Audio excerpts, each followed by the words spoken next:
Welcome back to the channel, guys. This is VIN 1361. This is a 2016 1J2, which is liquid platinum. You don't see a lot of those pop up for sale. Liquid platinum with LA20 interior, which is the black interior. For sale with 63,000 miles, $55,000 by a private seller in North Carolina, so on the East Coast of the United States. So we'll dive into it here and see what we find out. But first and foremost, production statistics. 152 of the 2,348 GSFs produced for the US 49, everywhere except Hawaii, were liquid platinum. So that's less than 6% of the cars, or around 6% of the cars were liquid platinum. Of that, 90 had LA20 or the black interior. Specific for 2016, 116 of the 1,418 cars identified were liquid platinum.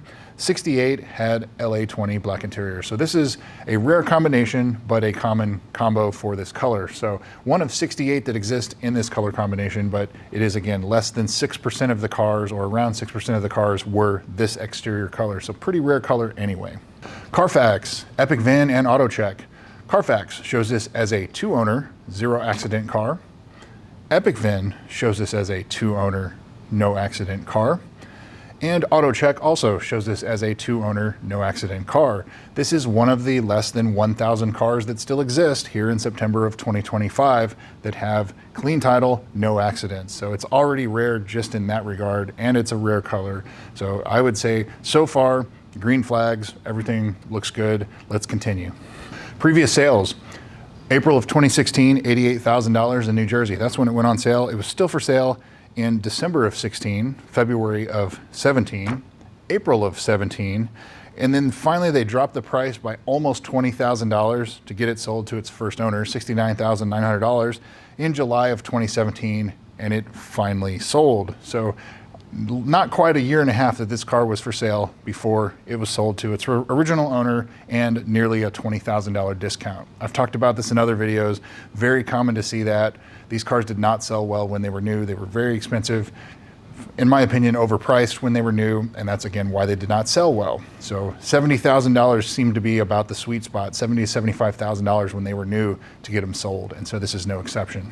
So the next sale, the owner put it for sale on Club Lexus in December of 2021, and it had 48,000 miles, and they were looking for, they finally dropped the price down to $55,000, which also happens to be the current asking price. So this basically, the current owner has driven this car for 4 years and essentially lost no value other than to inflation and running costs and things like that. Not a whole lot of cars you can say that about anymore.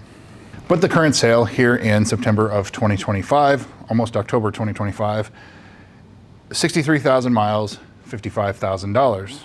So now let's look at the pictures. It looks like the tires have date codes of 2023, 2024, so 1 and 2 year old tires, no issues there. Shouldn't be too old with too many miles on them.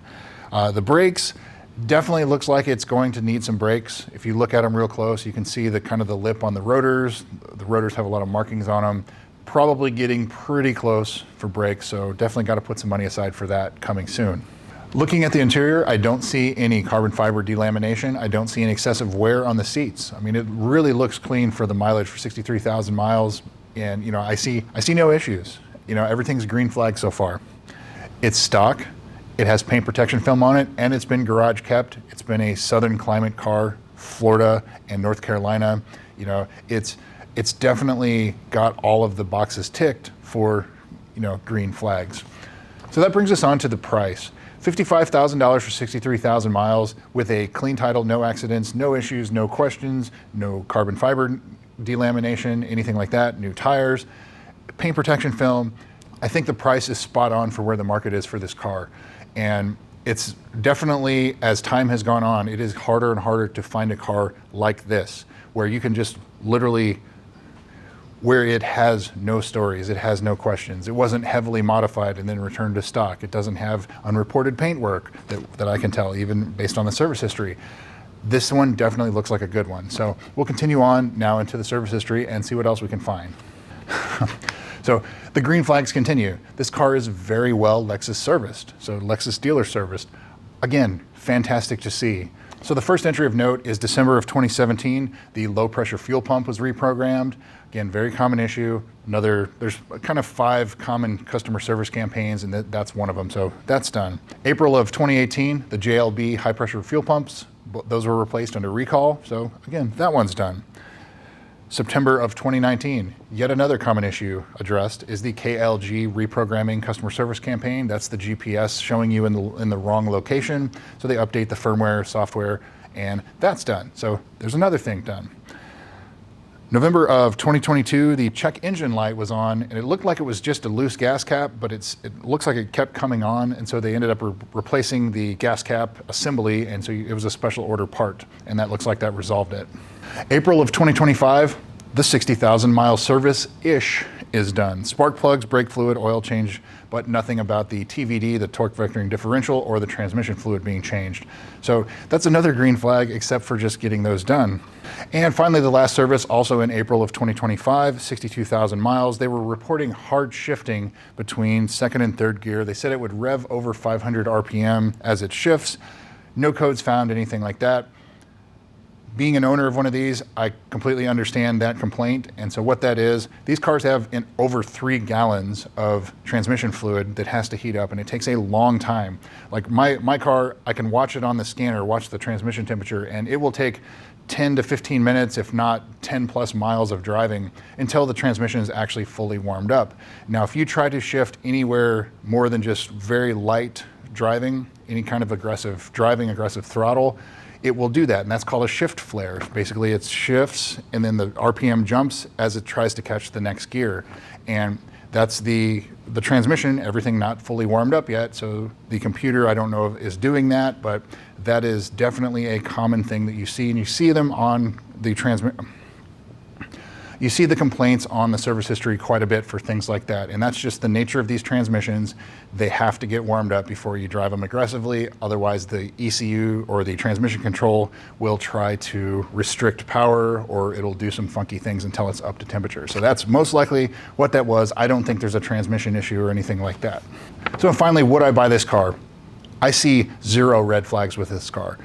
60,000 mile service, basically done. You got to put some money aside for brakes. You have to put some money aside for doing the transmission service and the torque vectoring differential service, and probably the valley plate. The valley plate, there's no evidence of that being done. Get a mechanical inspection, have it looked at, see if it's leaking. If it's not, definitely put some money aside in the future to have that done. The ZLZ, the ZLZ customer service program, which involves the dash replacement for being sticky, deforming, cracking, anything like that.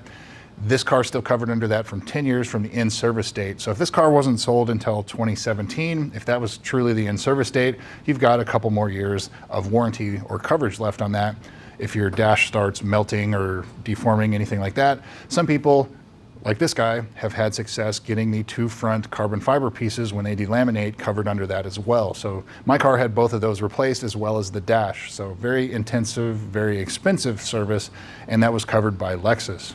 But I think this car, other than those couple things, it has no red flags. It's accident-free, Southern driven, it's well serviced. The 60,000 mile service is basically done.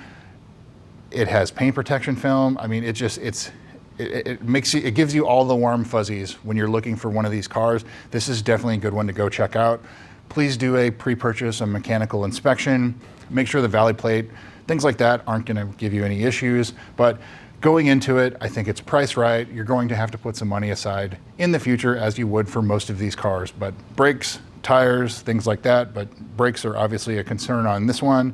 Tires, it looks like they're fairly recent, so go check it out. I think this is definitely a great one to consider. VIN 1361. Thanks again for watching, guys. We'll see you soon.